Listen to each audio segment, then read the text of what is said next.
स्वागत है आपका सहारा समय में। मैं हूं आशुतोष भाटिया। योगी राज के 4 साल पूरे हो गए। यूपी का कितना हाल बदला है। 2017 में उत्तर प्रदेश की कमान जब योगी आदित्यनाथ के हाथ में सौंपी गई थी, तब बीजेपी को भी ये गुमान नहीं था कि उत्तर प्रदेश में जिले से लेकर गांव तक कुछ काम वाकई ऐसे होंगे जिन पर सरकार अपनी पीठ थपथपा सकेगी।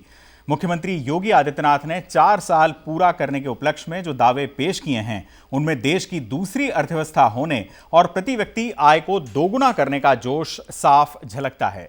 किसी भी राज्य की धुरी होती है बिजली, पानी और सड़क, और इस क्षेत्र में भी सरकार की उपलब्धियां कुछ कमियों को छोड़ दें तो कामयाबी का बखान करती हुई नजर आती हैं। हाँ, ये बात और है कि सड़कों के सभी गड्ढे भरे जाने का जो ऐलान योगी सरकार ने 2017 में किया था, वो आज भी पेंडिंग है। एनसीआरबी के आंकड़े ये बता रहे हैं कि उत्तर प्रदेश में अपराध के आंकड़ों में 11% का उछाल आया है और सरकार दावा कर रही है कि अपराध कम हुए हैं। हाँ, माफिया और बड़े जो अपराध करने वाले हैं उन पर लगाम जरूर लग गई है। फिर भी जानकारों का यह मानना है कि 2022 में विधानसभा का चुनाव है और योगी सरकार की नज़र अपनी उपलब्धियों के साथ साथ कमियों को दूर करने पर होनी चाहिए और संभवतः वो इसमें जुटेगी भी।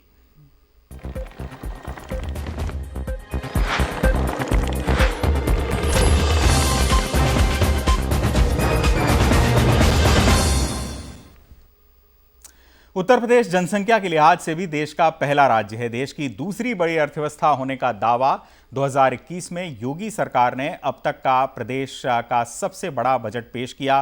करीब 5.5 लाख करोड़ के इस बजट से हर वर्ग को खुश करने की कोशिश की गई है, लेकिन समस्याएं अब भी उतनी ही बेशुमार हैं।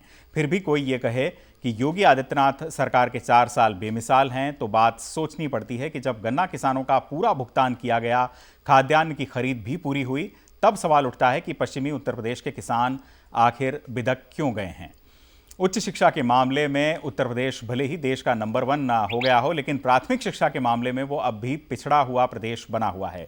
22 घंटे बिजली दिए जाने के बाद भी बिजली विभाग का घाटा पूरा नहीं हो रहा है। बेरोजगारी अब भी राज्य का एक बड़ा संकट है और इस पर योगी सरकार को कड़ी मशक्कत करनी होगी। माफिया पर कंट्रोल कर सरकार ने बेहतरीन काम किया है, ऐसा सरकार का दावा है, लेकिन अपराधों का ग्राफ तो बढ़ता हुआ नजर आता है। अगर एनसीआरबी के आंकड़ों की बात करें तो कितनी हकीकत है और कितना फसाना, इसका विश्लेषण हम बड़ी बहस में करेंगे।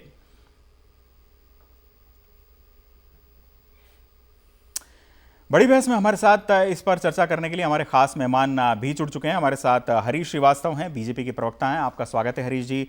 साथ में हमारे साथ सुरेंद्र राजपूत जी हैं कांग्रेस से, आपका भी बहुत बहुत स्वागत है। राघवेंद्र दुबे जी हमारे साथ नोएडा स्टूडियो में मौजूद हैं, समाजवादी पार्टी के नेता हैं, आपका भी स्वागत है दुबे साहब। और संजीव कौशिक पॉलिटिकल एनालिस्ट हैं, राजनीतिक विषयों पर बेबाक राय रखते हैं। संजीव जी, आपका भी बहुत बहुत शुक्रिया। हम आपको हरीश श्रीवास्तव जी का रुख करेंगे। सबसे पहले बीजेपी के प्रवक्ता हैं, आपसे सुन लेते हैं, क्या सर्व समाज के नेता बन पाए हैं योगी आदित्यनाथ, और जितने दावे किए हैं आपके हिसाब से उसमें कौन सी उपलब्धियां ज्यादा महत्वपूर्ण है? देखिए, सरकार की जवाबदेही सरकार हो और उस जवाबदेही को पूरी शिद्दत के साथ, पूरी जिम्मेदारी के साथ आदरणीय योगी जी की सरकार ने पूरा करने का काम किया है। आदरणीय योगी जी के नेतृत्व में जो उत्तर प्रदेश की सरकार ने विगत 4 सालों में काम किया है, वो बेमिसाल है और अद्भुत है। आप अभी जिक्र कर रहे थे विद्युत की, आपकी सिंचाई की। आप देखिए कि गांव में अंधेरा रहता था और योगी सरकार में कोई ऐसा गांव नहीं है जहां 18 घंटे बिजली, 16 घंटे बिजली नहीं मिल रही हो। कोई ऐसा शहर नहीं है, कोई ऐसा कस्बा नहीं है जहां विद्युत आपूर्ति की कोई दिक्कत है। विद्युत परिषद जरूर घाटे में है, ये एक अलग का विषय है, लेकिन जो किसानों को और जो आम नागरिक को जो सुविधा बिजली आपूर्ति की मुहैया कराई जानी चाहिए, उसको सरकार ने पूरी जिम्मेदारी के साथ किया है। आप देखिए, इस कोरोना महामारी जैसे संकट के बावजूद जब पूरा देश, पूरी दुनिया इस महामारी संकट से जूझ रही थी, तो 24 करोड़ के इस उत्तर प्रदेश के लोगों की रक्षा सुरक्षा के लिए और इस कोरोना महामारी को कंटेन करने के लिए जो योगी सरकार ने काम किया है, तो वो प्रदेश, देश ही नहीं अपितु पूरी दुनिया में उसकी प्रशंसा हुई है। आप किसानों को लेकर के जिस तरह से किसानों को गन्ना का भुगतान हुआ, 1,27,000 करोड़ करीब 4 सालों में भुगतान किया, जबकि अखिलेश सरकार ने अपने 5 साल के कार्यकाल में कुल 95 ही करोड़ रुपए का गन्ना किसानों को भुगतान किया था। आप नहीं, सवाल यह है हरीश जी कि अगर गन्ना किसानों को इतना अच्छा भुगतान किया है तो फिर ये वेस्टर्न यूपी में इतना सारा मोबिलाइजेशन क्यों हो रहा है फिलहाल सरकार के खिलाफ? वो तो पॉलिटिकली मोटिवेटेड है। नहीं, अगर किसान सेटिस्फाई है तो फिर पॉलिटिकली मोटिवेटेड नहीं होना चाहिए उसको। मैंने बताया ना कि पॉलिटिकली मोटिवेटेड है। समाज में आप चाहे जितना अच्छा काम करेंगे, कुछ लोग तो होंगे जो अपने निहित स्वार्थ के लिए लोगों को बरगलाने का काम करेंगे और आलोचना करेंगे। इतना बड़ा हमारे साथ राघवेंद्र दुबे जी हैं, समाजवादी पार्टी के नेता हैं। राघवेंद्र जी, पिछली सरकार आपकी थी और अब ये दावा किया जा रहा है कि बहुत अच्छा काम हुआ है और उत्तर प्रदेश बीमारू राज्य अब नहीं रहा है। इन दावों में कितनी हकीकत पाते हैं आप? देखिए, इनकी हकीकत का अगर देखेंगे, आप इनका अखबार पढ़ लें जो इन्होंने ऐड दिया है, 4 या 5 एक्सप्रेस वे बता दिए, कौन सा बन गया? इनको पूछना चाहता है कौन सा एक्सप्रेस वे बन गया है। दूसरी चीज़ अगर बताएं, ये बिजली बता रहे 18 से 20 घंटे बने। अखिलेश यादव जी थे तो विद्युत उत्पादन के लिए यूनिट लगे, उसको विद्युत क्षमता बढ़ाने का काम किया, चाहे हरदोआगंज या दूसरी जगह भी। इनसे ये पूछिए, आपने 1 यूनिट भी बिजली पैदा करने का काम नहीं किया। जब 1 यूनिट बिजली बनाई नहीं तो आपने बढ़ा कैसे दी? जब आपने बनाई नहीं, एक यूनिट भी उत्पादन उसका नहीं बढ़ाया, तो कैसे बिजली 18 और 20 घंटे देने लगी? अखिलेश सरकार की देन। जो मेट्रो बनी उसका उद्घाटन किया, केवल ये कैंची जेब में रखते हैं और फीता काटने का काम किया माननीय योगी आदित्यनाथ जी ने। चाहे मेट्रो का काम हो, एलिवेटेड रोड हो, आप नोएडा में देख लें, लखनऊ में देख लें, मेट्रो लाने का काम किया, डायल 100 लाने का हमने काम किया। ये केवल नाम बदल रहे हैं। अभी डायल जो 110 था, इन्होंने क्या करी, 112 कर दिया और चीज़ें कर दी। तो ये केवल नाम इन्होंने बदला। कोई नया काम किया हो तो ये बताएं। और जो इन्होंने ऐड दिया उसमें लिखा है निर्मित ऑब्लिक मतलब संस्तुति, मतलब किस तरीके से सरकार भ्रमित करती है, ये इनका ऐड ही बता देगा कि निर्मित और संस्तुति में तो बहुत अंतर है। कि आपने एक की घोषणा कर दी और निर्माण हो गया। आप क्या बताना चाहते हैं कि जनता को आप खुद धोखा दे रहे हैं? हरीश जी से इस बात का जवाब ले लेते हैं। हरीश जी बताएं। यही करते थे 2019 में भी यही बात आप कहते थे। उत्तर प्रदेश की सम्मानित जनता में हमेशा आपको जवाब दिया 2022 आने वाला है, फिर आपको जवाब मिलेगा और पंचायत चुनाव वाला आने वाला है। मैं आपसे ये पूछना चाहता हूँ कि आपने 1 यूनिट बिजली बनाई क्या? अभी आप बहुत गर्व के साथ कह रहे थे कि आपने 18 से 20 घंटे बिजली देने का काम किया। ये तो काम अखिलेश सरकार ने किया था। अगर कोई सकारात्मक आलोचना करे तो उसका स्वागत है, लेकिन अगर विपक्ष केवल नकारात्मक सिंड्रोम से पीड़ित है तो जनता आज बहुत जागरूक है। हम सब लोगों से ज्यादा जागरूक है। बिल्कुल, हम चाहते हैं कि जनता जागरूक हो और जरूर देखे कि जो सरकार 4 साल का कार्यकाल पूरा कर रही है, केवल हिंदू मुस्लिम और विकास का कोई कार्य नहीं किया। दुबे जी, संजीव कौशिक जी, आपसे समझना चाहेंगे 4 साल का जो उत्तर प्रदेश सरकार का जो कामकाज रहा है, जिसको लेकर बड़ी बड़ी बातें यहाँ पर योगी आदित्यनाथ सरकार कर रही है और ये कह रही है कि बीमारू राज्यों में अब उत्तर प्रदेश नहीं रहा, अर्थव्यवस्था भी स्ट्रांग हो गई है। आप इस 4 साल के कामकाज को कैसे आंकेंगे? देखिए, निश्चित रूप से योगी सरकार ने काम तो किया है, इसमें कहीं कोई दो मत नहीं है, लेकिन मूल सवाल ये है कि क्या वाकई बीमारू राज्य से अब उभर के बहुत बेहतर तरीके से काम करने वाला राज्य हो गया है क्या उत्तर प्रदेश? जब आप एनसीआरबी की रिपोर्ट की बात आप शुरुआती दौर में कर रहे थे, तो जो आखिरी रिपोर्ट है एनसीआरबी की, वो बताता है कि पूरे देश में जहां महिलाओं के ऊपर 4,60,000 तकरीबन 61 मामले दर्ज किए गए, उसमें सबसे ज़्यादा तकरीबन 60,000 के साथ साथ शीर्ष स्तर पर उत्तर प्रदेश है। सबसे शीर्ष स्तर पर है महिलाओं के मामले में। आप आंकड़ा स्पष्ट दिखाई दे रहा है कि आंकड़े क्या कह रहे हैं आपके सामने। हमने देखा है कि किस तरह से एक इनकाउंटर की बात करें तो हर जगह एक बना दिया जाता है माहौल कि नहीं, हम अपराध पर लगाम और नियंत्रण कसने के लिए इनकाउंटर स्पेशलिस्ट के तौर पे हम नहीं, यही बड़ा सवाल है संजीव जी कि जो एनसीआरबी के आंकड़ों को अगर हम देखें तो, और वैसे भी हम व्यवहार रूप से अगर सारे मीडिया को मॉनिटर करें तो ऐसा लगता नहीं कि उत्तर प्रदेश में अपराधों पर कोई लगाम लगी हो। और एनसीआरबी के आंकड़े तो खुद ये बता रहे हैं कि 11% जो है बढ़ा है 2016 से लेकर अब तक। एक चीज़ और इसमें ऐड कर दें, हम उसी के बारे में बात कर रहे थे। अपराधों पर जहां तक लगाम लगाने की बात है, ये कहा जा रहा है कि अपराधों पर लगाम लगाया गया है। हमने देखा है कि पहली बार भारत के इतिहास में इस तरह की बात होती है कि उल्टा इनकाउंटर, पहले इनकाउंटर, उसके बाद में एक ऐसा अपराधी जो अपने सूचनाओं के आधार पर तकरीबन 7-8 पुलिसकर्मियों की जान ले लेता है। क्या ये तरीका है? ये अपराध पर नियंत्रण कसने का प्रयास कर रहे हैं।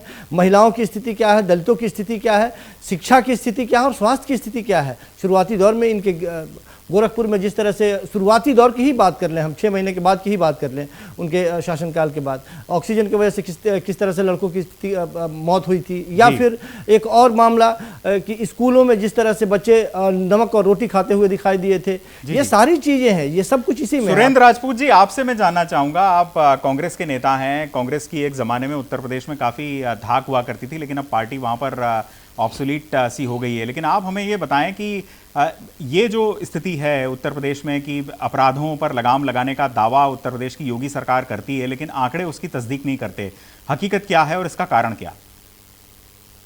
आशुतोष जी, बड़ा पुराना सा शेर था ना कि तुम्हारी फाइलों में गांव का मौसम गुलाबी है, मगर ये आंकड़े झूठे, ये दावे किताबी। मेरे ख्याल में अदम गोलवी साहब का है तुम्हारे जी। हेलो जी जी जी बताएं। तुम्हारी मेज चांदी की, तुम्हारे जाम सोने की, मगर जुम्मन के घर में आज भी फूटी रकाबी है। आंकड़ों की अगर बात करेंगे तो इससे झूठी और इससे बेशरम सरकार आपको नहीं दिखाई देगी। आप देखिए ना, दिल्ली के मेट्रो में, आप तो दिल्ली में ही रहते हैं, संजीव जी भी दिल्ली में, आप सभी लोग, दिल्ली मेट्रो में भी इन्होंने कुछ दिन पहले एक होर्डिंग या कुछ मशहूरियां इश्तेहार लगाए थे कि साहब उत्तर प्रदेश सरकार ने 2.5 करोड़ नौकरियां दी, आज कह रहे हैं 40 लाख दे दी। तो या तो वो योगी जी झूठे या ये योगी जी झूठे। सच बात यह है कि अगर आप बात करें, उत्तर प्रदेश की इकलौती ऐसी सरकार है जहां के मुख्यमंत्री का ट्विटर हैंडल झूठ बोलता है। एक कोई चौधरी था, दुर्गेश चौधरी, उसको कहते साहब हमने नौकरी लेखपाल स्वयं टिका, बाद में पता चला वो तो पुरानी सरकार में पाया हुआ था, आज तो नौकरी लेकर के नेपाल चला गया। आप अगर बेरोजगारी के आंकड़ों को देखें, आप अगर अपराध के आंकड़े पर तो काफी बात हो गई, संजीव जी ने भी बात कर दी, बहुत ज्यादा कहने की आवश्यकता नहीं है कि अपहरण, लूट, डकैती, छिनैती, महिलाओं के प्रति बलात्कार, दुराचार, ये सारी घटनाओं में प्रतिशत है। लेकिन ये लोग पुलिस के आंकड़ों को कहने के साथ 40% कम हो, या तो एनसीआरबी वाले झूठे या उत्तर प्रदेश की पुलिस झूठी। अब आप आ जाइए किसान पर के आपने काफी कुछ कह लिया।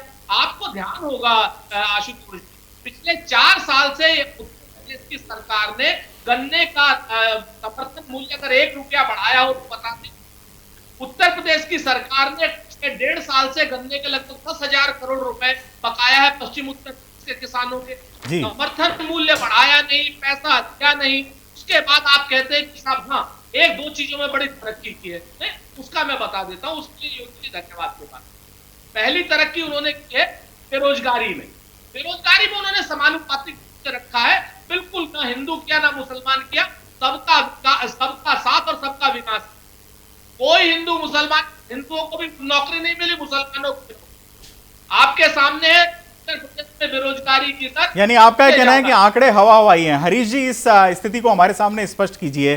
केंद्र में भी बीजेपी की ही सरकार है, प्रधानमंत्री नरेंद्र मोदी के नेतृत्व वाली, और 2016 से एनसीआरबी के जो आंकड़े हैं वो तो कम से कम झूठ नहीं बोलते। वो तो बता रहे हैं कि उत्तर प्रदेश में क्राइम का जो ग्राफ है वो बढ़ा है और बेरोजगारी की हकीकत भी कोई बहुत अच्छे हालात नहीं है अगर प्रदेश में रोजगार को भी देखा जाए तो। या तो एनसीआरबी के आंकड़े सही हैं या फिर उत्तर प्रदेश सरकार का दावा, ये दोनों विपरीत दिशा में कैसे जाते हुए नजर आ रहे हैं? देखिए, अगर आप उत्तर प्रदेश में अपराध के आंकड़ों को आप देखें तो उत्तर प्रदेश की आबादी के सापेक्ष आप देखेंगे और विभिन्न तुलना करेंगे तो उत्तर प्रदेश में अपराध निरंतर बढ़ते हैं। और ये बात से कहा, अगर आप राज्य को देखेंगे और उसकी तुलना में उत्तर प्रदेश की 24 करोड़ की आबादी के प्रदेश की तुलना करेंगे तो मुझे लगता है कि उत्तर प्रदेश के साथ अन्याय है। और जहां तक औद्योगिक विकास की बात है, रोजगार की बात है, 2017 शुरुआती मतलब आप एनसीआरबी के आंकड़ों को सही मानते हैं या नहीं हरीश जी? वो 17.4 था, औद्योगिक विकास की भी सुन लीजिए अगर आप चाहें। 5 हालत में 4.6 है।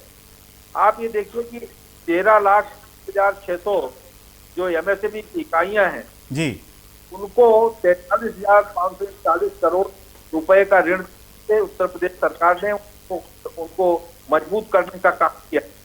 और लगातार तो आप एमएसएमई इकाइयों में जो सरकारी 4 लाख नौकरियां दी उसको छोड़ दीजिए तो लगभग 1 करोड़ 80 लाख लोगों को 10 सेकंड का मौका दे।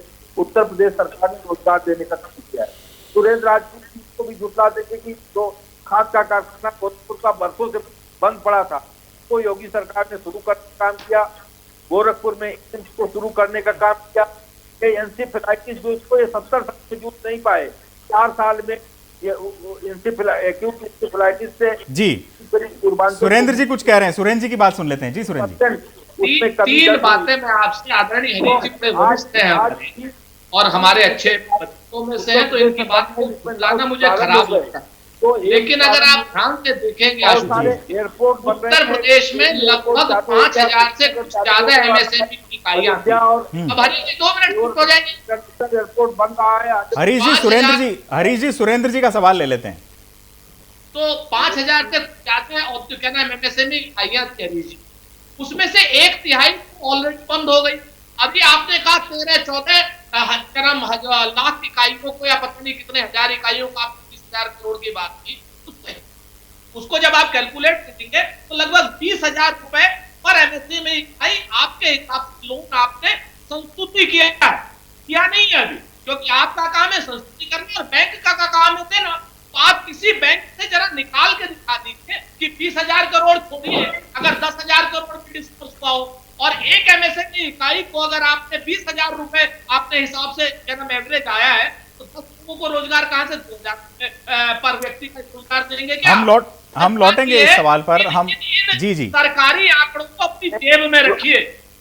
इन सरकारी आंकड़ों नहीं चलने वाला के बीच में आइए और बताइए कितने रोजगार दिए, बताइए कितने लोग। संजीव जी, ये जो सरकार का दावा है एमएसएमई इकाइयों के संदर्भ में या रोजगार को मुहैया करने के संबंध में या क्राइम का भी अगर हम जिक्र कर रहे हैं, हम सीधा एक डिफरेंस देख रहे हैं यहाँ पर एनसीआरबी के आंकड़ों में और उत्तर प्रदेश सरकार के दावों में। आपको क्या ऐसा लगता है कि क्राइम का अगर जिक्र करें तो कुछ जो डॉन किस्म के लोग थे उनको सेलेक्टिवली टारगेट किया गया है और क्राइम से डील करने में भी सरकार ने कोई बहुत ईमानदारी नहीं दिखाई है? ऐसा है क्या सरकार की अप्रोच के साथ? देखिए, सरकार के जो तर्क हैं वो अजीब अजीब तर्क हैं। सरकार कभी कभी ये भी तर्क देती है, हम कई चैनलों पर ये भी देख रहे हैं कि चूंकि हमारे यहाँ पहले के सरकारों में वो दर्ज नहीं किए जाते थे केस, इसलिए आंकड़े दिखाई नहीं देते थे। अब दर्ज किए जाते हैं इसलिए ये आंकड़े बढ़ते हुए आपको दिखाई दे रहे हैं। ये अजीब सा तर्क है, मुझे समझ में नहीं आता कि आप दर्ज करते हैं इसलिए आंकड़े ज़्यादा दिखाई दे रहे हैं। तो वो कहते हैं कि व्यवस्था ज़्यादा पारदर्शी हो गई, जो थाने में पहुँचने वाला जो व्यक्ति है उस पीड़ित की सुनवाई ज़्यादा होती है। लेकिन मूल बात यह है कि क्या यह बात सही नहीं है कि आज भी थानों में जो एसएचओ बैठा है, जो इंस्पेक्टर बैठा है, क्या उसकी बोली लगती है, थानों की बोली लगती है? ये सही नहीं है क्या? ये 100% सही है और आज भी वही चीज़ हो रहा है। मूल बात यह है कि आप जब घर से बाहर निकलते हैं, सड़क पे निकलते हैं, तो किसी एक रोजगार के लिए या कि युवा से पूछिए कि स्थिति क्या है, वो रोजगार के लिए आज भी तड़पता हुआ दिखाई दे रहा है। हम नोएडा में ही रहते हैं, नोएडा में चले जाएं आप, जब बाहर निकलते हैं तो आपको दिखाई देता होगा कि कितना फर्क पड़ा है, कितने। बिल्कुल बेरोजगारी के अलावा संजीव जी ये जो क्राइम का हम जब जिक्र करते हैं तो आप देखिए कोरोना का जो पूरा कालखंड रहा उसमें देश लॉकडाउन में रहा। जब अगर देश लॉकडाउन में है और महीनों तक अगर उत्तर प्रदेश भी बंद है तो फिर ऐसी स्थिति में हमको ये भी देखने को मिलना चाहिए कि क्राइम घटना चाहिए। तो लेकिन आंकड़े बताते हैं कि बढ़ा है। नहीं, निश्चित तौर पे आंकड़े बताते हैं कि बढ़ा है। और मैं यही कह रहा हूं कि ये जो आंकड़े वो जो सरकार की तरफ से जो दिखाया जा रहा है उसमें और हकीकत में दोनों में कितना का अंतर है, आप जब फील्ड में निकलते हैं, बाहर निकलते हैं तो आपको जानकारी होती है। सरकार ठीक है 4 साल पूरी की है, पूरे अपने हिंदुत्व के रथ पे सवार लबरेज है और आने वाले वक्त में भी अपने आप को मजबूती के साथ वो धारणा और धारणाओं के बीच में अपना तैरती हुई दिखाई दे रही है। कोशिश कर रही है कि हम दिखाएं कि नहीं सब कुछ ठीक ठाक चल रहा है, राम राज्य आता हुआ दिखाई दे रहा है। लेकिन वो उत्तर प्रदेश की जनता जानती है कि राम राज्य जो बताया जा रहा है उस राम राज्य में हम कैसे जी रहे हैं, वाकई कितनी पानी, शिक्षा, स्वास्थ्य, जो सरकारी मुद्दे हैं उस पर कितनी बातचीत करी जा रही है, वो उत्तर प्रदेश की जनता इस चीज़ को खूब समझती है। दुबे जी, आपसे मैं जानना चाहूँगा, आप क्या ऐसा महसूस करते हैं कि उत्तर प्रदेश सरकार की जो कार्यशैली रही है, खासकर ये जो सीए और एनआरसी का जो मुद्दा रहा या एक्टिविस्ट को टारगेट करने की, वो आंदोलनों पर लगाम लगाने वाली रही है, ऐसा मानते हैं आप? देखिए, बहुत सारे मामले ऐसे रहे हैं जिसमें विपक्ष को टारगेट करना, दूसरे लोगों को टारगेट करना। अब देखो, किसान अपना आंदोलन कर रहे हैं, इसमें भी इन्होंने इनके मंत्री से लेकर के बड़े बड़े नेताओं ने उनको आतंकवादी घोषित कर दिया, किसी ने पाकिस्तान पोषित कर दिया, बता दिया। तो इन लोगों को कोई शर्म नहीं है, इनको वो नहीं है। अब क्या है, अब स्थिति ये बन रही है कि जहाँ भी ये जा रहे हैं, इनके मंत्री जा रहे हैं, नेता जा रहे हैं, जनता इनसे सवाल पूछ रहे हैं, इनको भगा भी रही है वहाँ से। और यही स्थिति बनेगी भी, क्योंकि आप बहुत समय तक हिंदू मुस्लिम की बैतरणी, उस पर नाव पर सवार होकर के बैतरणी पार नहीं कर सकते हैं। आपको इसके लिए विकास करना पड़ेगा। माननीय अखिलेश यादव जी जब मुख्यमंत्री थे तो लगातार कितना काम किया। अगर 20 महीने में अगर उन्होंने 2 साल के अंदर में आगरा से लेकर के लखनऊ तक का 322 किलोमीटर का एक्सप्रेस वे बना दिया, तो आप इसकी अगर कल्पना करें इन लोगों ने क्या किया, इन्होंने कुछ नहीं कर पाया, केवल घोषणाएं करी, ये भी बनेगा, ये गंगा एक्सप्रेस बनेगा, दूसरा बनेगा, तीसरा, चौथा, बहुत सारी घोषणाएं केवल जनता को भ्रमित करने के अलावा। और सारी उपलब्धियां जो सपा सरकार की थी वो अपने में ये बता रहे हैं। इनको अगर कहीं पूछा जाए कि आपने कुछ किया, चाहे पुलिस मुख्यालय से लेकर के रिवर फ्रंट से लेकर कुछ किया हो तो बताएं। हरीश जी, लव जिहाद का मैं जिक्र करना चाहूंगा। बड़े जोर शोर के साथ, फैनफेयर के साथ इस मसले को उठाया था और ऐसा लगा था कि उत्तर प्रदेश में ये बहुत बड़ा मसला है। लेकिन अब तक अगर आप सारे मामलों की बात करें तो मुझे लगता है कि शायद कोई एक आधा ही केस है जिसको लेकर प्रूव कर पाए हैं इस कानून को पास करने के बाद, धर्मांतरण के कानून के बाद। इस तरह से लव जिहाद धर्म का बताकर से महिलाओं और लड़कियों का शोषण हो रहा था और यही नहीं, उनकी हत्या बेरहमी जा रही थी। उसके खिलाफ अगर सरकार कानून जाए तो सरकार उसकी खिलाफ कार्रवाई कर रही है, तो इसका लोगों को करना चाहिए। और जो सपा के हमारे बोल रहे थे, जो यमुना एक्सप्रेस, जो आगरा एक्सप्रेस है, पे योगी सरकार ने 1000 करोड़ रुपए खर्च किया, तब वो आज लोगों के आवागमन के लिए तैयार हो सके। और जितनी भी सरकार ने जो किए हैं, वो मेडिकल कॉलेज बना, एयरपोर्ट बना रहे हैं, लेकिन वो न समाजवादी को दिखेगा, न कांग्रेस को दिखेगा। कॉलेज बना, कॉलेज खोले, वो इनको नहीं। यूनिवर्सिटियां बनाई गई, वो बन रही, वो 9 मेडिकल आरंभ हो गए, कार्य करने लगे, वो दिखता। चिकित्सकों की कमी पूरा करने के लिए मेडिकल यूनिवर्सिटी, मेडिकल कॉलेजों में पढ़ाई गई, वो नहीं दिखता। जो अभ्युदय योजना के तहत नहीं, हरीश जी, मेरा आपसे सवाल है लव जिहाद पर था कि लव जिहाद के कितने मामले ऐसे सामने आ पाए हैं जिनको आप सरकारी तौर पर प्रूव कर पाए हैं? देखिए, ये अभी 2-4 महीने आप इसको नहीं कर सकते। आशुतोष जी, आज आपको विपक्ष के किसी प्रवक्ता की आवश्यकता नहीं है। बहुत अच्छी चर्चाएं हो रही, उसके प्रतिकार के लिए सरकार कानून चाहिए और उसमें जो भी मामले आएंगे वो आप सबके सामने आएंगे। आप जो 7 महीने में आप उसका संजीव जी, ये क्या सिर्फ एक पॉलिटिकल गिमिक था सरकार का, या वाकई में धरातल पर ये सच्चाई थी? आशुतोष जी, सबसे बड़ी बात है कि पूरे कानून में लव जिहाद कहीं है ही नहीं, एग्जिस्ट ही नहीं करता। ये ना कानून में कहीं है, ना कहीं कोई किताबों में है, ना कहीं पेपर में है। ये तो मनगढ़ंत एक ऐसा शब्द गढ़ दिया गया जो भारतीय जनता पार्टी के लिए सबसे ज्यादा सुटेबल है। और वो भारतीय जनता पार्टी कब कब कहाँ इस्तेमाल करेगी वो आप भी जानते हैं और हम भी जानते हैं। तो मैंने इसीलिए कहा कि ये भारतीय जनता पार्टी बहुत स्मार्ट पॉलिसी के साथ साथ अपनी राजनीति वो आगे बढ़ा रही है। और लोगों को किस तरह से, जो इस तरह की बातों के ध्यान में रखते हुए या इस तरह की बातों के ट्रैप में बहुत जल्दी आ जाने वाले बहुत सारे ऐसे लोग हैं, उन लोगों को ध्यान में रख करके इस तरह की बात करती है। ऐसा कुछ था ही नहीं। लव जिहाद का जो अस्तित्व है, वैसे कॉन्सेप्ट उत्तर प्रदेश में क्या है, स्टेटस, ये तो मामलों के ऊपर निर्भर करता है, लेकिन ये कॉन्सेप्ट तो है साहब। संजीव जी, मैं ऐसा इसलिए कह रहा हूं क्योंकि वीएस अच्युतानंदन, जो कि देश के कम्युनिस्ट स्टालवर्ट थे और केरल में वो मुख्यमंत्री रहे लंबे समय तक, उन तक ने इस बात को स्वीकार किया था कि लव जिहाद एग्जिस्ट करता है। उस वक्त तो वो खुद मुख्यमंत्री थे। उन्होंने जो कानून बनाया है उस कानून को जब गौर से पढ़ेंगे तो एक तरफ जहां नारी स्वतंत्रता की बात कर रहे हैं, उसी तरह से उसी कानून में दूसरे तरफ से जब पढ़ेंगे तो आपको दिखाई देगा कि किस तरह से महिलाओं के ऊपर, खास करके जो वैसी महिलाएं जो पढ़ी लिखी नहीं है, इसका सबसे ज़्यादा शिकार वही होने वाली हैं।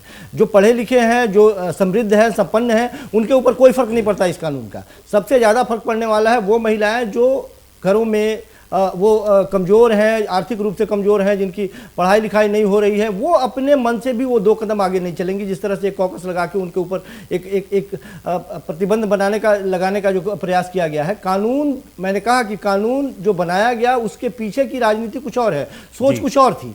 वो दुबे जी की प्रतिक्रिया इसी मुद्दे पर। देखिए, लव जिहाद का जो मुद्दा है इनका बनाया गया, देखो ये वो गेंद उछालते हैं जो इनके पाले में ही रहे। ये वही मुद्दे उछालते हैं जिसमें विकास का कोई लेना देना नहीं। और इसीलिए उत्तर प्रदेश 4 साल में विकास में इसीलिए पिछड़ गया, क्योंकि उन्होंने मुद्दे सारे वही उठाए, चाहे 1 लाख का मामला हो या दूसरे मामले हों। सुबोध, इंस्पेक्टर सुबोध की हत्या हुई इन्हीं लोगों के द्वारा हुई। कट्टरपंथ जब बढ़ेगा तो निश्चित रूप से यही होगा कि प्रदेश या सरकार कट्टरपंथ बनाने का काम कर रही है। बिल्कुल कट्टरता की ओर बढ़ रहा है। विपक्ष का यह कहना है कि कट्टरपंथ बढ़ाने के लिए आप ये सारे मुद्दे ला रहे हैं ताकि इसका आप पॉलिटिकल एडवांटेज उठा सकें। पीड़ित जनता ने 14 में जवाब दिया, 17 में जवाब दिया, 19 में जवाब दिया और फिर 22 में जवाब। तो ये जो झूठी आलोचनाएं हैं और जो भ्रामक प्रचार है, बात बिल्कुल स्पष्ट है। जी हरीश जी, बात बिल्कुल स्पष्ट है। देखिए दुबे जी, बात वहीं आ जाती है, आखिरकार मतदान के ऊपर आ जाती है। और देखिए, मतदान और मुद्दा अलग चीज है। कई बार हो जाता है कि बहुत सारे लोग भ्रमित कर करके बहुत सारी चीजें कर लेते हैं, लेकिन अगर ये कहें कि जैसे शीला दीक्षित ने दिल्ली में बहुत अच्छा काम किया था, इसके बाद क्या हुआ, चुनाव हुआ, चुनाव के बाद वो खुद ये बात भी सही है, ये बात भी कई बार विकास और उसका कई तालमेल कई बार नहीं बैठता। जनता के दिमाग में क्या चीज आ जाती है। अच्छा काम करे और जनता उसको चुन ही ले, ऐसा नहीं होता।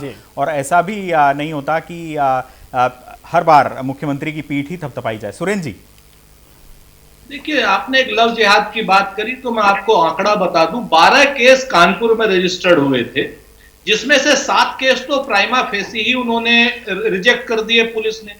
3 केस जो है कोर्ट तक जाते जाते रिजेक्ट हो गए। 2 केस में अभी जांच चल रही है।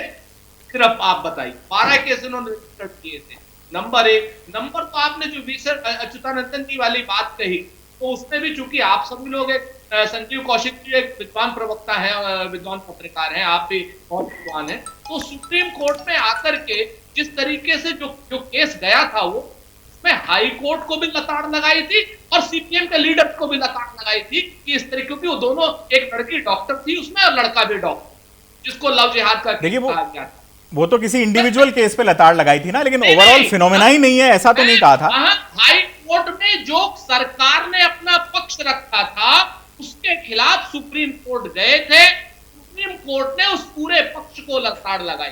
मैं ये कह रहा हूं, मैं ये राजनीतिक विषय नहीं, क्योंकि राजनीति में तो मैं फंस जाऊंगा, क्योंकि आपको बताऊं आशुतोष जी, आपने एक अच्छी बात उठाई, इसलिए मैंने एक नॉन पॉलिटिकल आपसे चर्चा की। दूसरी बात मैं आपको बताता हूं कि ये सरकार, बहुत संक्षेप में, ये सरकार मूल रूप से इवेंट मैनेजमेंट की सरकार।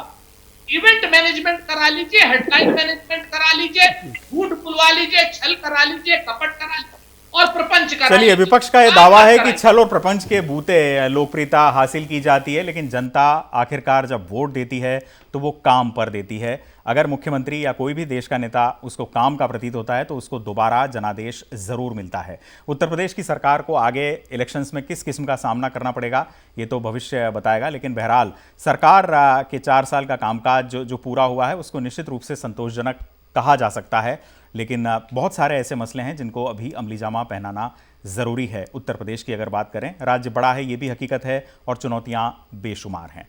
बड़ी बहस में हमारे साथ चर्चा करने के लिए अपने सभी मेहमानों का हम शुक्रिया अदा करेंगे।